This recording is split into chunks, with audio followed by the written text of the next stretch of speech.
Hello everyone, welcome to Career Theory. We are back with another episode. I am your host Devkumar Shashintala. I have my co-host Bharat Ramesh. Today we are bringing in quite an interesting guest, Annu, managing partner of Relay Services. She'll be joining us shortly, and we will be spending a lot of quality time taking us or walking us through her journey to understand how she went through this phenomenal, extraordinary career, which will help you to elevate your career too. Awesome, Sai. This is the first time we are dialing in together from one location. If anyone hasn't experienced the previous episodes, this is the opportunity for you to go check it out. And this one particularly, we are together in the same location doing an interview with Annu.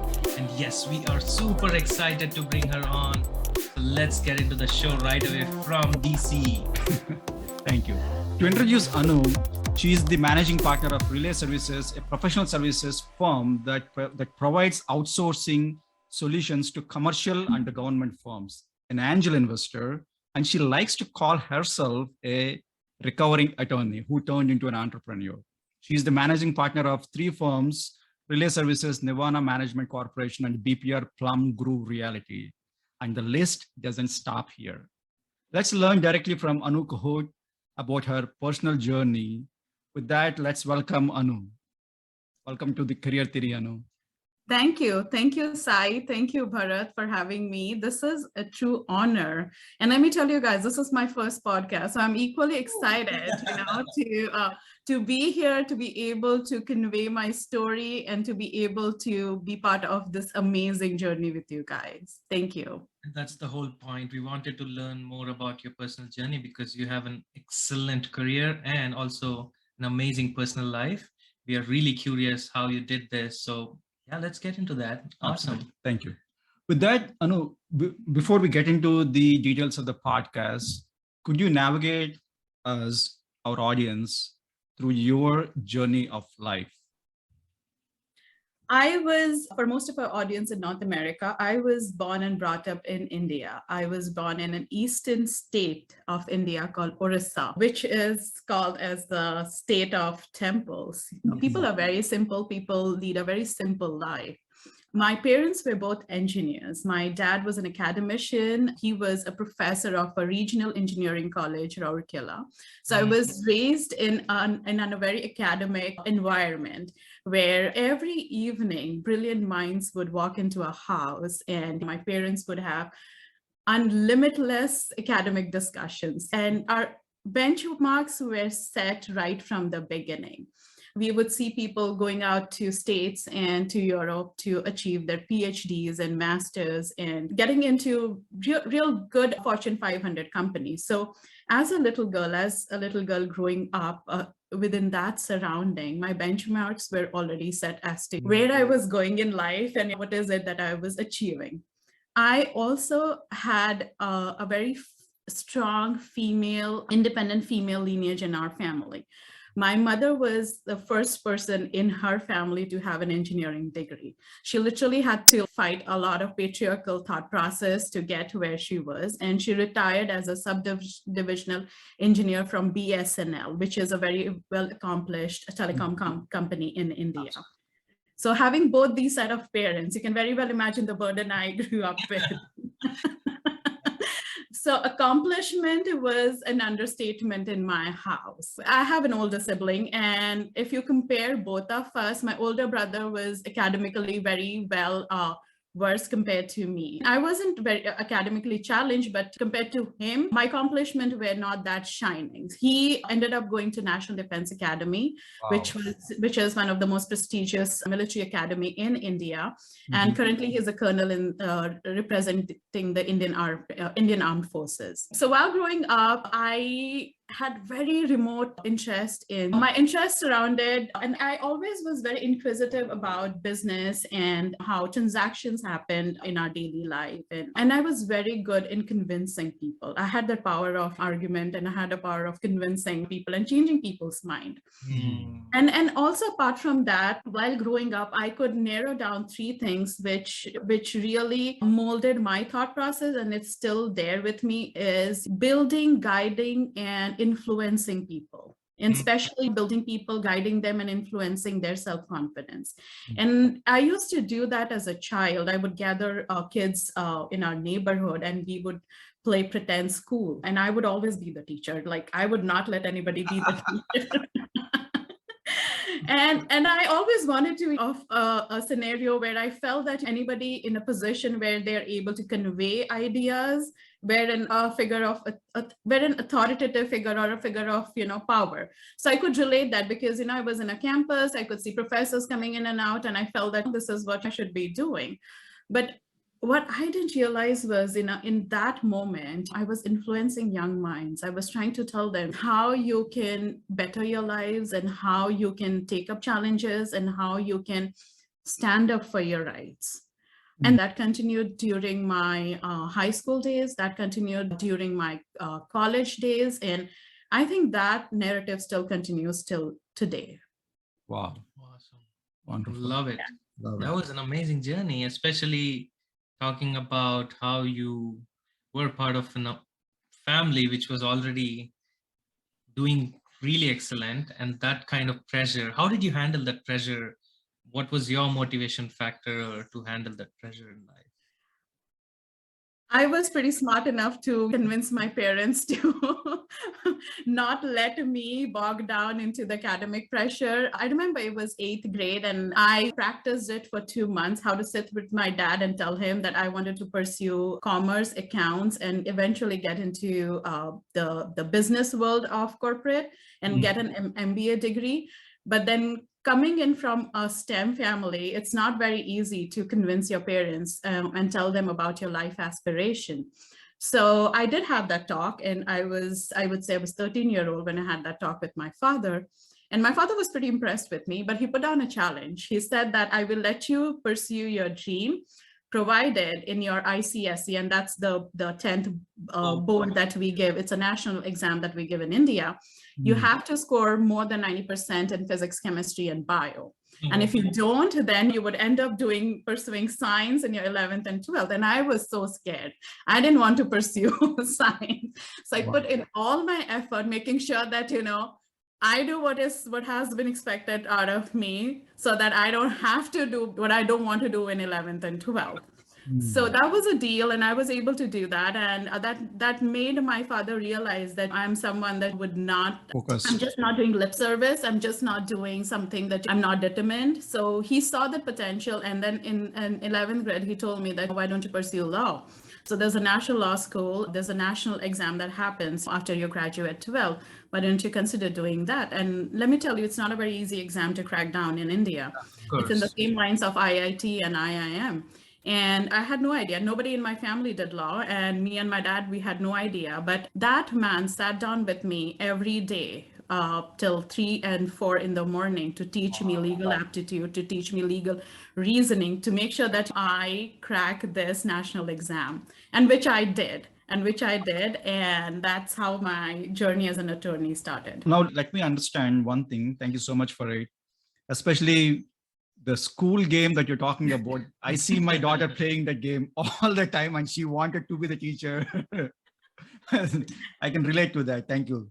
Now, having so many academics at home and having done a law degree, now you are in an area like you are having your own businesses, running multiple businesses. How did the journey, or how does the transformation happen? At what point did you choose to say, all right, this is my past, this is my present, and this is going to be my future? When did you make that shift? It happened very organically. It was something, so being an entrepreneur was never on my to-do list or list of things to be checked on a box. Okay, I came from a very middle-class family where the only thing we had seen was a 9-to-5 job, and I felt very accomplished having a corporate job back in India. I felt that my life was set and I had nothing else to aspire for. It was a high-paying job, and that's all what people do in India. There was nothing else for me to aspire for. It was the moment we met at a common friend's wedding, and he was already here. So he also had a very glorious career, and he came from a family of entrepreneurs, and he always had that in his mind that no matter what, I would have to do something on my own. So he was already in that journey. And when we got married and when I moved to United States, I was definitely working on to get my bar exam done here. But he slowly, eventually helped me realize that there is a bigger thing than 9 to 5.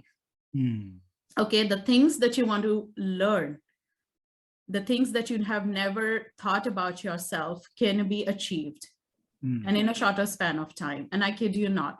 So when I joined his company, my life turned 365. It was like an online MBA that I went through, from learning everything from all verticals, be it sales, be it marketing, be it HR, be it legal, admin, finances, everything. If I look back, had I been within my 9 to 5, yes, I would have definitely made it to C-suite, no doubt. I don't have doubt in my caliber. But the amount of things that I learned within this 13 years running 3 ventures between us has been an incredibly fulfilling journey, I would say. Let me ask you this. Is it worth it? Like Yeah. you had to change so many hats, like as a HR, as a mom, as a wife, plus because people struggle with so much with one single job, complain so much about how good or how bad their jobs are, how bad or how good their careers are.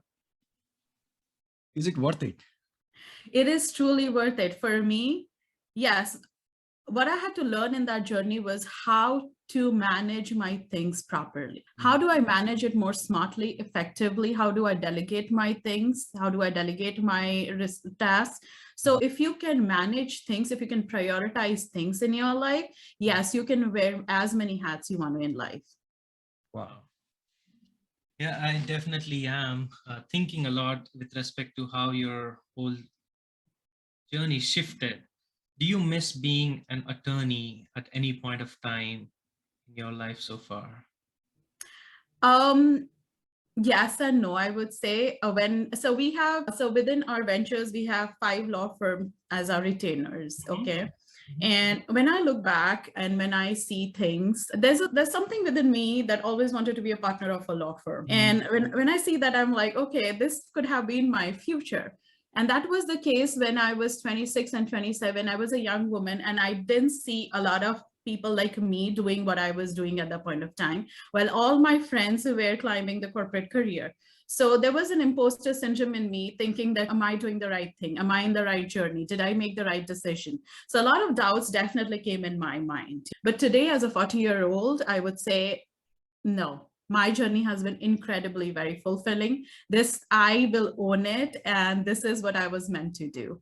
Awesome. Absolutely. The reason why I asked that question is a lot of youngsters right now, people who want to start their entrepreneur journey, people who are doing whatever they are doing in their career, tend to feel that there is some sort of regret when they make such decisions. And I just wanted to reiterate for our audience to see that anyhow, if you navigate through wherever you are versus where you want to be or where you will be, will happen naturally, but you also have to have that confidence in you, still same passion, still same love for what you're doing. And that is what, you show us for sure. So that's why I wanted to ask that question, but amazing, really amazing. Thank you. Thank you. And I would like to add that there are 2 things that you always have to be mindful of, and that is leaving your comfort zone. Okay. And being very consistent and having a lot of faith in yourself. Absolutely. Agreed. Can you pause for 1 second? With that, I want to touch base on the journey of being a managing partner from a business process automation company to a real estate company to supporting the M&A of an organization. So why do you have to step into so many zones? Like one school of thought says, just focus on one thing, do the one thing, so you'll be able to successfully get it. Other train of thought says, diversify everything. Now, out of these 2 schools, which school do you think is good? And which school did really give you the results? I think both stand true. Okay. I'll give you the example of our case, how things happen for us. It might not stand true for others. So for us, I would say it's all about making a lot of verticals in your business independent of you. So me and my husband, we have this thought process that the business should run irrespective of our presence. So that has always been our motto. That has always been our vision. No matter if we didn't show up today, that doesn't mean that people can't take decision. That doesn't mean that everything will fall, apart. No. So we have always built our company around that focus, that no matter what, if today I am not there, my husband is not there, it's still going to operate. So when everything has become so independent, it just leaves us with nothing. So me and my husband, we sit and think, what is the next thing that we are supposed to do? Now that we have made everybody so independent, they're focusing on their job and they're making sure that the job is done. So that's how our second and third venture happened. But going back to your question, when you're doing that thing, focus on that thing. Okay. And have a mindset as to, are you going to be tied down to that work, or are you going to make it so automized that it doesn't need you? If you put a process in place, if you put everything effectively, that thing will happen, that thing will function, that will leave you with a lot of time, which is precious these days, to do better things in life. So that's how a lot of ventures happened. Yeah. Powerful. To summarize for the audience, what you're saying is, it's not about two train of thoughts. When you are doing one thing, focus on that one thing. Once you are successful with the help of the processes and the systems that are in place, then you can shift on to the second one. Absolutely. Replicating the success and the methodologies that worked in the first one, you'll be able to replicate it with the second venture and keep growing. And you can have as many ventures as you want. It does not have to be just focus. And as many verticals as you can be selling clothes, you can be in a restaurant industry, you can be in a shipping airline industry, whatever you can put your mind into it, you can be everywhere. Absolutely. Absolutely. With that, let me ask you this. When we see or hear the stories of entrepreneurs, we hear these dire stories like, I have to work like 60 hours a day. I don't have like my life. Like we hear these stories over and over again. What is your take on it? Does it really happens? Being a mom? Yes, it does. It does. Anything that has to start from scratch, anything that needs to be built, that needs to be a process that needs to be set, will require a lot of your time, your energy, your attention, your resources. Definitely. There is no second in that process, I would say. But that doesn't mean, but I think if your business is eating up all your time, and if you are so consumed that even after 15 years, you are in the same position, then there is something wrong with the health of your business, and there's something wrong with your mindset. When you're talking about dire stories about people giving in their best when they were starting, yes, those stories I would say are right. And that is how it is done. And that is how it should be done. You should give in everything, your 200% when you're starting anything from the bottom. Agreed. And on the same line, I was just curious because you said we have to be giving our 200%.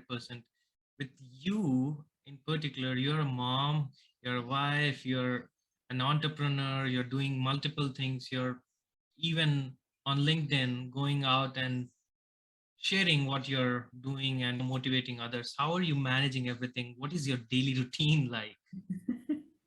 Really curious. Yes, I have an army. That's why I'm. It's not easy, but it's just managing. So I treat my life as a lot of verticals, I would say. And I have appointed people in those verticals to manage things for me. End of the day, I tell them what to do. They report back. And that's how I have learned to manage my life seamlessly so that I can do what I want to do in every aspect of life. To answer your question, how does my daily life looks at? I have a 7-year-old who is being homeschooled. He hasn't gone to school due to COVID. So my morning starts with his schooling. I'm fortunate enough to have a cook who comes in every day. That takes care of the cooking part. Until last year, we were living as a joint family. My husband, his brother, his wife, my mother-in-law, we were like 7 to 8 people. Wow. Joint family system is very popular in India. And my husband really wanted to replicate that. Everybody was financially independent, but they decided that we would respect that unity and stay in the same roof. We did that for 8 years and it was very fulfilling. It will humble you also. The process would humble you as well. Having a lot of people around you taught me to manage my time very efficiently and effectively, because when you have a lot of people around you, they have a lot of needs. So I learned to manage my time by having a housekeeper. I don't want to be judged here. Yes, but I believe in making sure that my daily life is normal And to have it as normal as it could be, I need people to execute it. So as I have staff at my work, I have staff at home too to help me execute my daily life. Absolutely. I think, yeah, you touched one of the important topics as a CEO, which you are, which is about finding the right people and then implementing, executing, and giving them the wings so that they can fly for you, but you're the one who's leading everything. And that's the mindset, I believe, is what is taking you places when it comes to being. And I think it is very important for women to recognize and acknowledge that it is okay to delegate these work. Women come from the mindset that, that we will be judged, and it's being not appearing domesticated. It's something that is going to be looked down upon. Mm-hmm. But there are ways to manage it. There are ways to take care of your family needs. End of the day, I know that there is fresh food made every day in my house. My clothes are washed. I'm sleeping on a clean bed. Yes. God is great, and I want this life, and I would do anything to have it. I think that's a really good message. When things you want to control it, you need to be able to understand how to delegate and find the right who, so that you can become successful with whatever you're planning to. And finding that right vision based people is also important. Yeah, really powerful message. Thank you again. Sure. My next question is, I want to touch base on the women aspect. For any of the audience who's a woman who is listening to it, being in a joint family, running multiple businesses, and then having multiple ventures, what does the struggle looks like? Can they really go through that struggle and have the light at the end of the tunnel?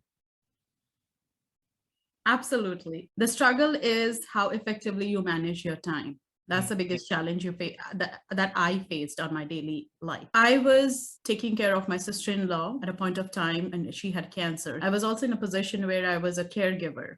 My mother-in-law is 74. She is also part of my caregiving team. Caregiving and making sure that you are there for people, you're there for your children, you're there for your husband, you're there for your business. It's all about how effectively you manage your time, and you are there for yourself too. So for me, it was having a lot of people around me to do my things in my way. And on a personal front, I also invested in a lot of coaching, where I felt that I need to tune into my self-awareness, self-understanding, and invest in myself to a point that I'm becoming a better person each day, and I'm able to control a lot of things around. I think a lot of times investing in ourselves is looked down and not really given a lot of importance in our daily life. And I just wanted to reiterate from your point of view that why is investing in yourself really important, and how can it change your life with respect to, let it be personal life or career life. And also you are managing relationships as well, which is the most important thing within the human life, where you need to be able to navigate through everyone's needs, expectations, and still feel that you have something for yourself. And that's when the investing in yourself comes into the picture. What is your take on that?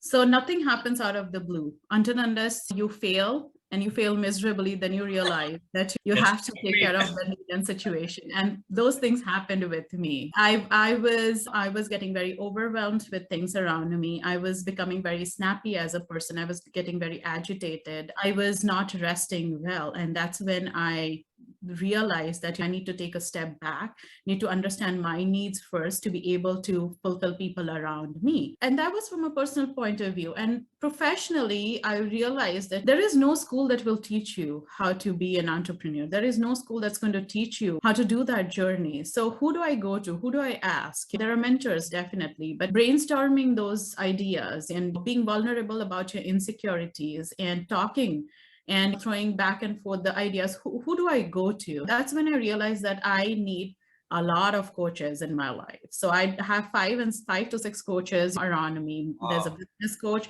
there's a life coach, there's a trainer, there's a spiritual coach. I have a lot of people hyping me around. Nice. Making sure that I stay on track and making sure that I'm a sane person and making and holding me accountable to my dreams and things that I want to do in life. Are you doing it? What is the little step that you have taken towards that direction? So I feel that help is needed. Go and seek that help. Go and talk to people. Go and have a mentor. You can't do anything all by yourself. Learn from people, talk to them. So seeking help and seeking coaching is definitely the biggest asset you can give to yourself. A powerful message, because a lot of times I repeat this to my clients at times where they are coming with a lot of pain and kind of depression or whatever they're going through, overwhelming experience. And I just need to say that if you don't love yourself, who will? If you don't invest in yourself, who's going to do it for you? And I think that's exactly what you're talking about. Really a powerful message for everyone of our audience to focus on. Really powerful. Absolutely. Absolutely. Now, with that, let me ask you one area, which is a follow-up question of, now you realize that in order to handle these tough scenarios, you need to grow personally. Then you took the help of the coaches. Now, taking coaching is one side of the story. Now, in order to get the value from the coaching, you need certain accountability, certain people around you to either to cheer up or to make you accountable for your actions. How did you went about it and then really took the help of the people to really go where you wanted to go? I think it was, and I would say it was destined, because when you're desperately seeking something, it aligns with you. So when I was craving a spiritual assistant or a spiritual guru, I found my spiritual coach. When I was drowning with a lot of business decision, I found my business coach. But I think it should come from within, that you have to be that desperate. You have to be seeking it out loud. And I believe me, universe will definitely align you in that path.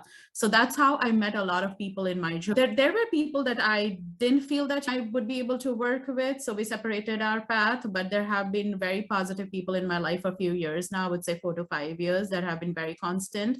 And they've been helping me in all aspects of my life, be it physical, mental, spiritual, relationship wise, everything. And to answer your question, Sai, as I said, you have to deeply want it within you, and people around you will change. Your family is going to reciprocate it when they see that you're making so much effort and you're putting in so much effort in learning to be a better self. And they will see that better self and they will reciprocate, they will resonate, and they will appreciate it.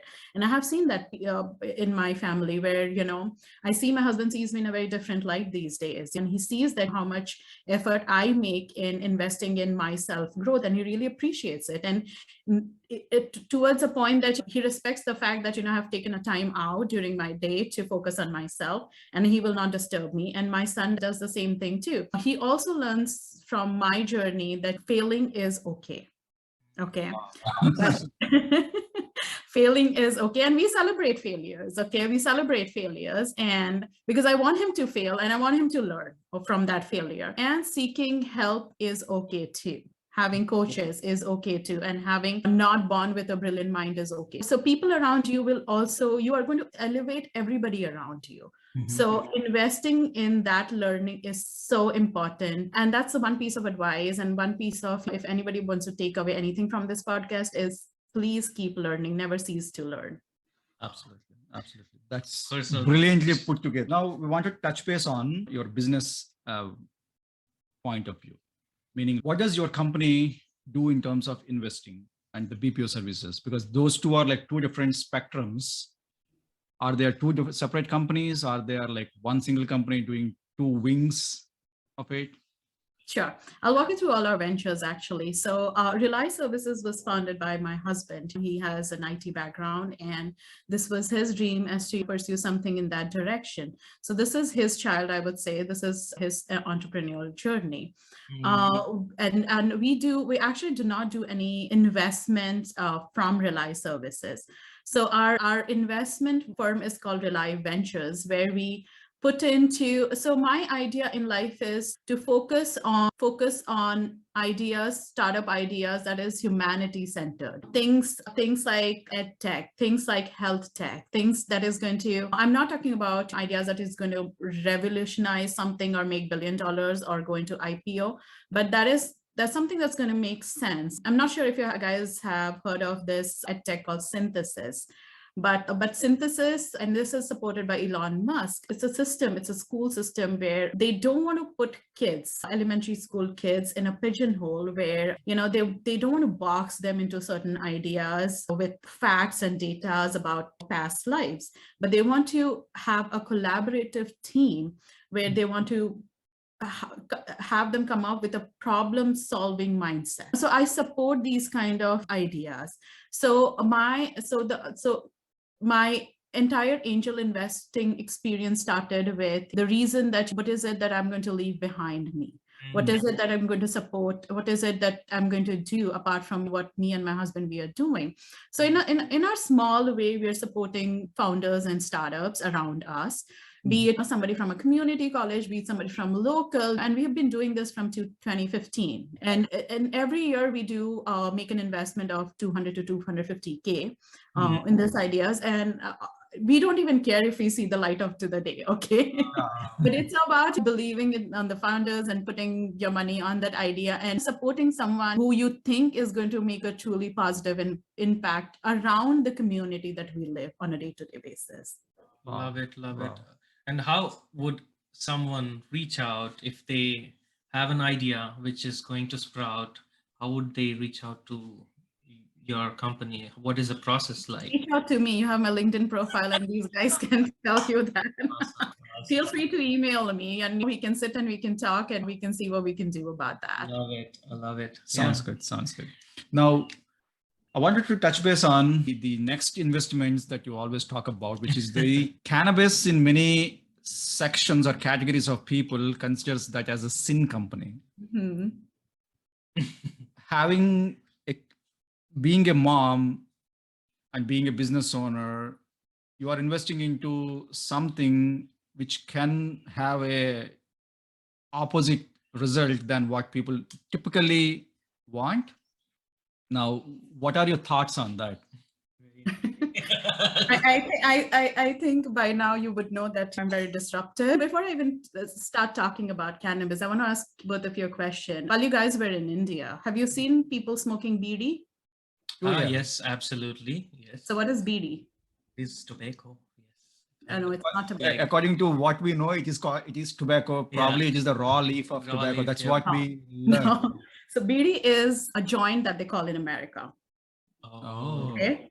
So BD is made of tendu leaves and has cannabis flowers in it, marijuana flowers. So if you go back to South Asian culture, marijuana and cannabis have always been a part of our history and our culture. And it started, so if you date back to Samudra Manthan, cannabis, marijuana came out of Samudra Manthan.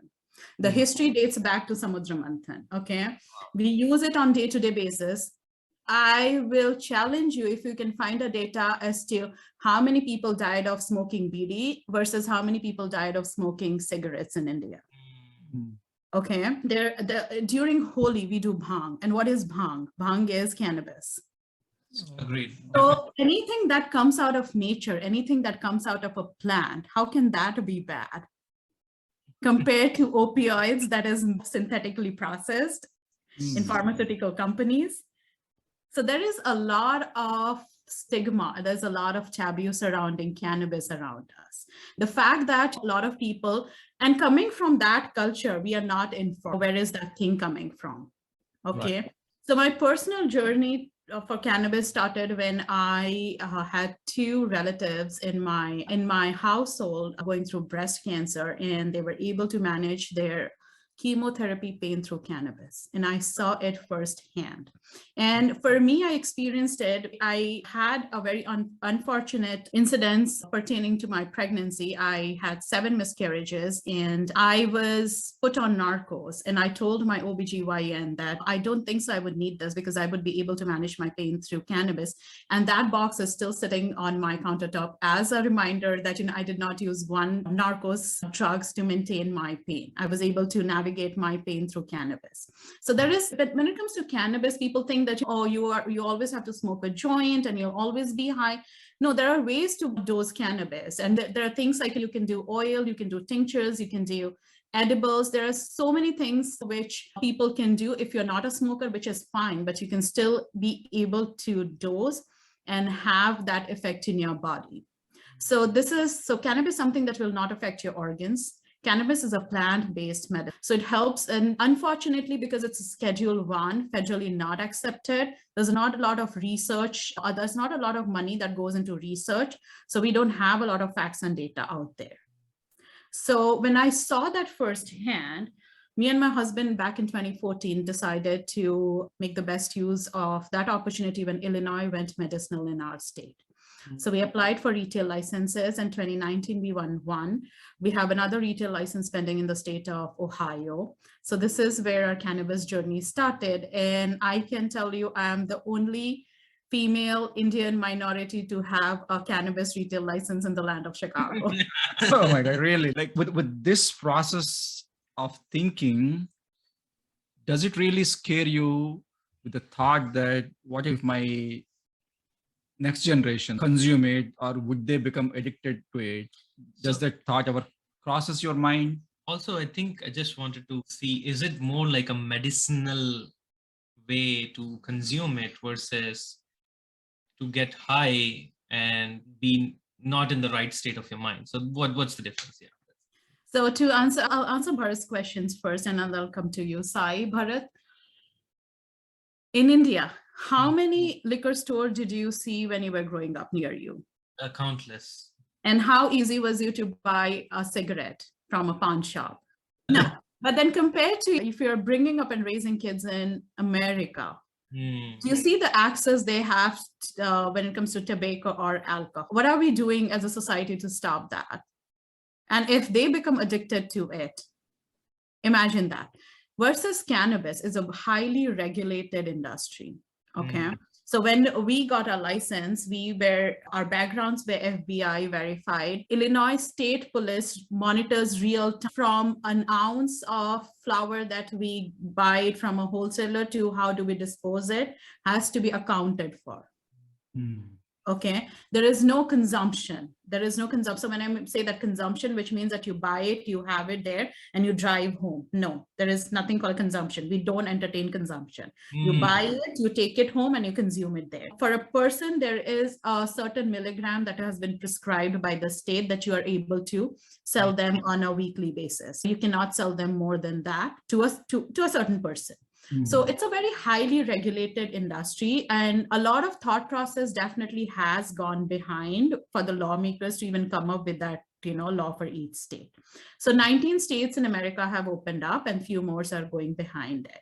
So it has pros and cons. Where you have alcohol and tobacco industry with no regulation, open market, don't you fear that your kids are going to do it? Opioids, for that matter. They have access to, you go to Mexico and you have access to a lot of drugs over there. Yes. How do you control that versus a market which is highly regulated, which is so controlled, where people are held accountable to how much you're selling?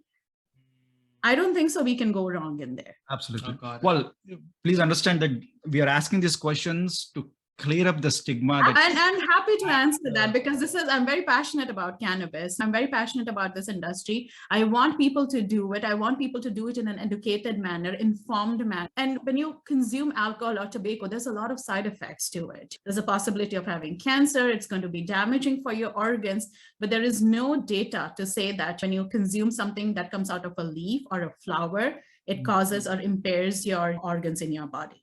Nobody has died of overdosing in marijuana. Let me tell you that. Absolutely not. To your question, Sai, that you said that how are you going to control your next generation? I would say, and anything that is a vice, be it sex, be it alcohol, be it drugs, I think the only way we can help our young generation is informing them, educating them, telling them what is right, and telling them the consequences of things in life. I think you cannot force your thought process. If somebody wants to try it, they will definitely try it no matter what you do. So educating them, informing them, telling them what the consequences are is something that as parents we will do. And as a societal responsibility, we will definitely do that.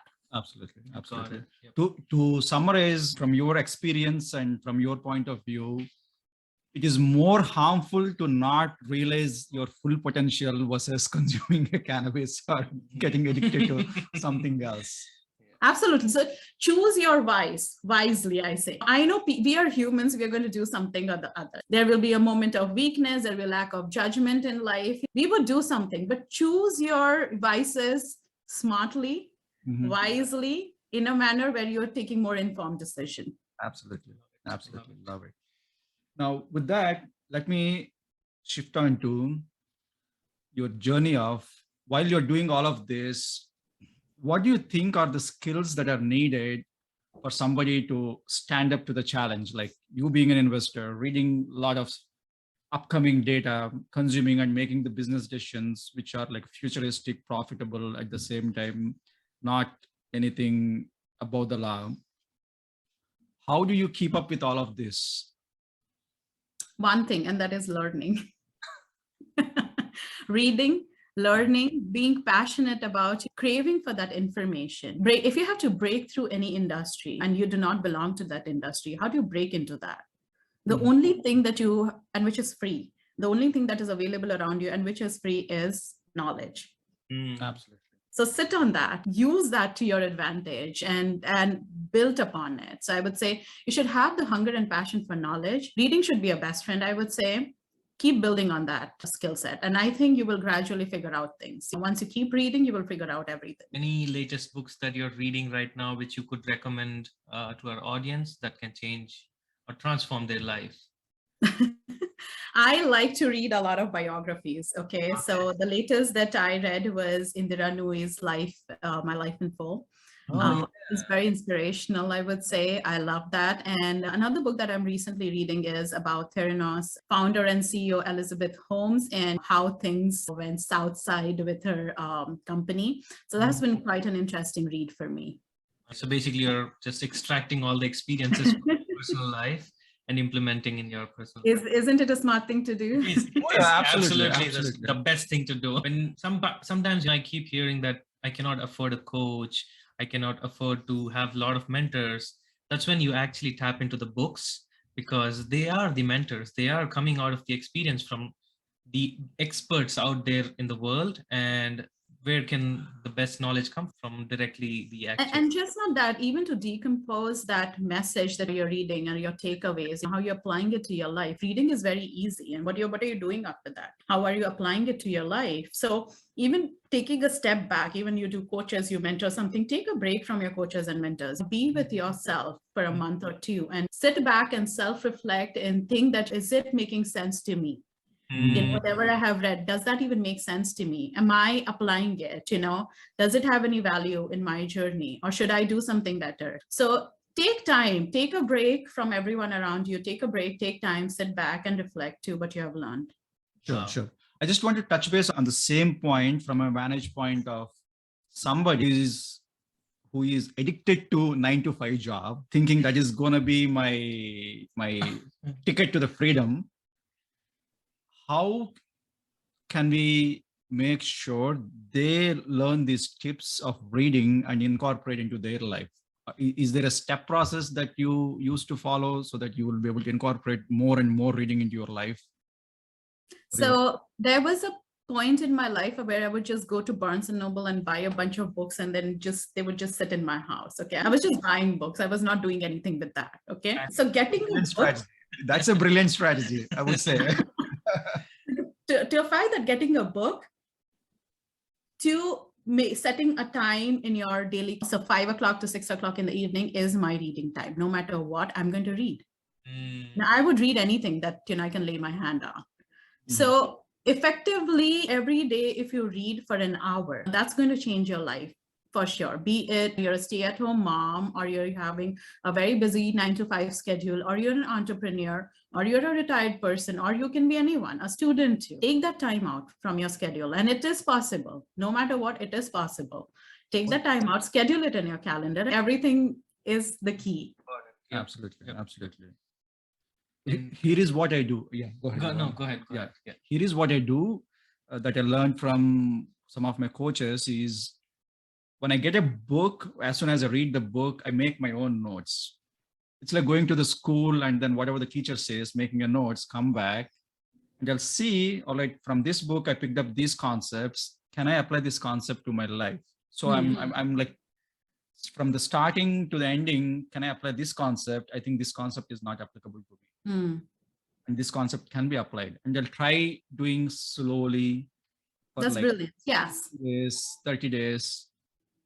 That is so brilliant because, if you go back to your grade, Sai, when we were reading trigonometry, nobody said that you can apply that in building houses. Absolutely. Nobody taught us that. Like, I don't use trigonometry in my life now. Yeah. But I didn't know that people who go to architect school, they use trigonometry there. Applying those concepts in life is so important. This is what we should be teaching our next generation. This is how learning should be for the next generation. Applying those ideas, just not reading those facts and data. Absolutely. Yeah. Agreed. Totally agreed. I think even with respect to what we learned in maths, a lot of things we were not even aware that these could be used in certain. Absolutely. We were not even, nobody taught us that. They just taught us because it was their part of the syllabus. Yeah, this was interesting that how you said trigonometry could be used in architecture in the eventual phase of your life, but no one taught us. So nobody taught. Appreciate it. And I know we are running close to the end of the session, the episode, and we do something called closing questions, which would end the session, and then it'll be like 3 questions. Sometimes completely random, sometimes they are fun. Okay. So I hope they're fun for you. And I was curious, what is that one thing that so far no one is aware of within your proximity or anywhere in the actual business proximity about you? What is that one thing? That I have a very soft heart. That it definitely, maybe with the, I play a lot of roles in a daily basis, and I have a lot of masks, and people don't see through that. And people have very different perception about being a mom or being a daughter-in-law or a sister-in-law. But end of the day, I think I can say that I have a very, very soft and vulnerable heart, and I definitely do empathize with a lot of things around me. Very powerful. One of the important skill of a leader. So be a good one. Yeah. Next question is about, we hear about this one term a lot of times. Okay. It is called success. I wanted to be successful. You wanted to be successful. Now, how do you define success? If you have to define success in your own words, in your own style, how do you define success? I think success is very overrated. I don't use that term in my day-to-day life because it can be, so people who are starting right from bottom, an IPO could be a success for them. My definition of success has changed when in my 20s and 30s and now in my 40s. So I think if you ask me, what is my definition of success is being a balanced person, a wholesome person. And I think being aligned to my true self and be able to put my authentic self out there will be my success. Right. I can't disagree there. Now with this, having known what you have went through and what you are doing and what you are accomplishing in life, do you see yourself being called as a done at some point of time, or do you see going forward? Aside, the day I stop learning, I will be done.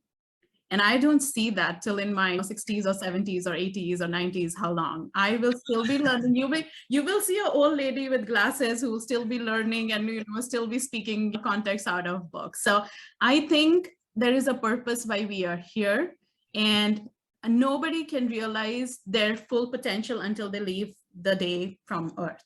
So every day is a new day, new journey for us. We will keep walking down the path on this earth, keep learning, keep leaving behind our legacy, making sure that I make a positive impact around people around me, and they have something positive to say about me when I leave this earth. Absolutely. And Absolutely. really appreciate every single word you have talked today. And I think before we end this, I just wanted to, I know you mentioned that if anyone wants to reach out to you personally for business reasons or anything that really they felt impacted their life, how would they reach out to you? Is it LinkedIn or any other platforms that you want? I'm more active on LinkedIn, so feel free to reach out to my direct message over there. You will see my work ID as well, so feel free to email me. Have a brilliant idea, we can sit and discuss, or just be professional networking. Chat. I'm happy to do that. Absolutely. And this is for our audience that if you have more questions, I want you to post them right away so that we can bring Anu again, because there are definitely a lot of important things that you touched upon. And I or Sai couldn't deep dive into that particular aspects of your life, which we might want to do it another episode for sure. Really, Absolutely. Happy to do that. Happy to do that. Absolutely. But thank you so much for taking your time on a Monday evening where you could spend this time on something else. Thank you so much for taking the time and joining. Oh, thank you for having me. I truly enjoyed this. Thank you, guys. Thank you so much. Thank you. That